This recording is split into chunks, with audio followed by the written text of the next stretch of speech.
اعوذ باللہ من الشیطان الرجیم بسم اللہ الرحمن الرحیم۔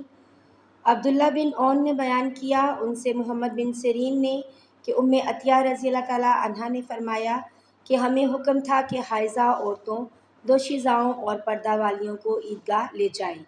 ابن عون نے کہا کہ یا حدیث میں پردہ والی دوشیزائیں ہیں، البتہ حائضہ عورتیں مسلمانوں کی جماعت اور دعاؤں میں شریک ہوں اور نماز سے الگ رہیں۔ صحیح بخاری حدیث نمبر 981۔ کثیر بن فرقد نے نافع سے بیان کیا، ان سے ابن عمر رضی اللہ تعالیٰ عنہ نے کہ نبی کریم صلی اللہ علیہ وآلہ وسلم عیدگاہ ہی میں نحر اور ذبح کیا کرتے تھے۔ صحیح بخاری حدیث نمبر 982۔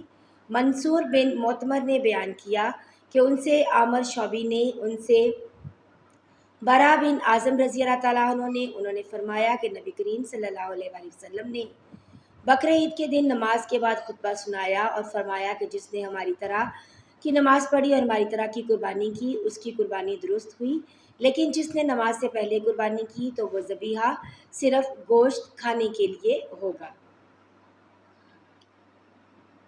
اس پر ابو بردہ بن نیار نے عرض کیا کہ یا رسول اللہ صلی اللہ علیہ وآلہ وسلم، قسم اللہ کی، میں نے تو نماز کے لیے آنے سے پہلے قربانی کر لی۔ میں نے یہ سمجھا کہ آج کا دن کھانے پینے کا دن ہے، اسی لیے میں نے جلدی کی اور خود بھی کھایا اور گھر والوں کو اور پڑوسیوں کو بھی کھلایا۔ رسول اللہ صلی اللہ علیہ وآلہ وسلم نے فرمایا کہ بہرحال یہ گوشت کھانے کا ہوا اور قربانی نہیں۔ انہوں نے عرض کیا کہ میرے پاس ایک بکری کا سال بھر کا بچہ ہے، وہ 2 بکریوں کے گوشت سے زیادہ بہتر ہے، کیا میری طرف سے اس کی قربانی درست ہوگی؟ آپ نے فرمایا کہ ہاں، مگر تمہارے بعد کسی کی طرف سے ایسے بچے کی قربانی کافی نہیں ہوگی۔ صحیح بخاری حدیث نمبر 983۔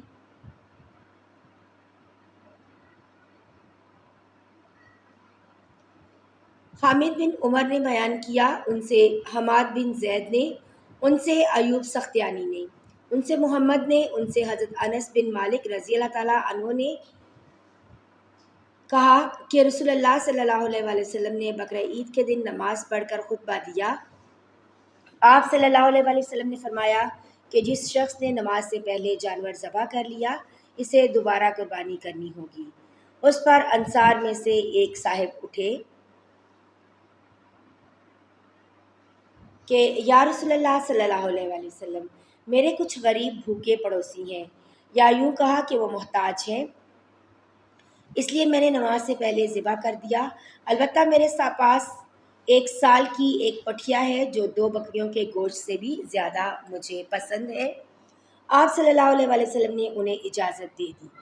صحیح بخاری حدیث نمبر 984۔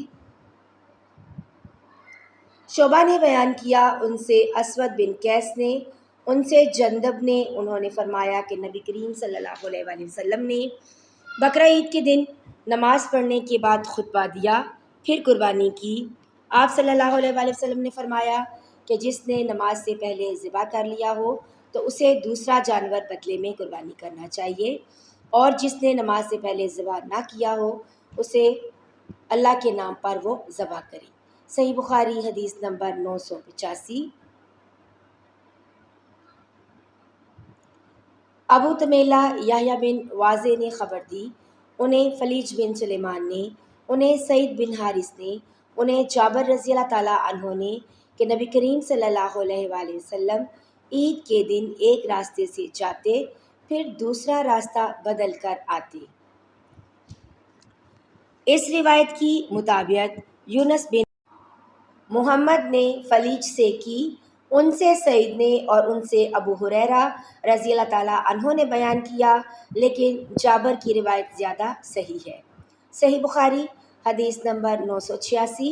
لیث بن سعد نے بیان کیا، ان سے عقیل نے، ان سے ابن شہاب نے، ان سے عروہ نے، ان سے حضرت عائشہ رضی اللہ تعالیٰ عنہ نے کہا، ابو بکر رضی اللہ تعالیٰ عنہ ان کے یہاں منا کے دنوں میں تشریف لائے، اس وقت گھر میں 2 لڑکیاں دف بجا رہی تھیں اور بعض کی لڑائی کی نظمیں گا رہی تھی۔ نبی کریم صلی اللہ علیہ وآلہ وسلم چہرہ مبارک پر کپڑا ڈالے ہوئے تشریف فرما تھے۔ ابو بکر رضی اللہ تعالیٰ عنہ نے ان دونوں کو ڈانٹا۔ اس پر آپ صلی اللہ علیہ وآلہ وسلم نے چہرہ مبارک سے کپڑا ہٹا کر فرمایا کہ ابو بکر جانے بھی دو، یہ عید کے دن ہے اور وہ بھی منا میں۔ صحیح بخاری حدیث نمبر 987۔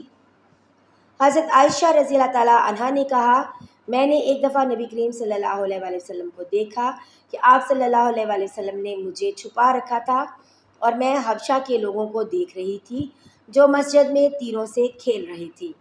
حضرت عمر رضی اللہ تعالیٰ عنہ نے انہیں ڈانٹا، لیکن نبی کریم صلی اللہ علیہ وآلہ وسلم نے فرمایا کہ جانے دو، اور ان سے فرمایا، اے بنو ارفدہ، تم بے فکر ہو کر کھیل دکھاؤ۔ صحیح بخاری حدیث نمبر 988۔ عدی بن ثابت نے خبر دی، انہوں نے کہا کہ میں نے سعید بن جبیر سے سنا، وہ ابن عباس رضی اللہ تعالیٰ عنہ سے بیان کرتے تھے کہ نبی کریم صلی اللہ علیہ وآلہ وسلم عید الفطر کے دن نکلے اور عیدگاہ میں 2 رکعت نماز پڑھی۔ آپ صلی اللہ علیہ وآلہ وسلم نے نہ اس سے پہلے نفل نماز پڑھی اور نہ اس کے بعد۔ آپ صلی اللہ علیہ وآلہ وسلم کے ساتھ حضرت بلال رضی اللہ تعالیٰ عنہ بھی تھے۔ صحیح بخاری حدیث نمبر 989۔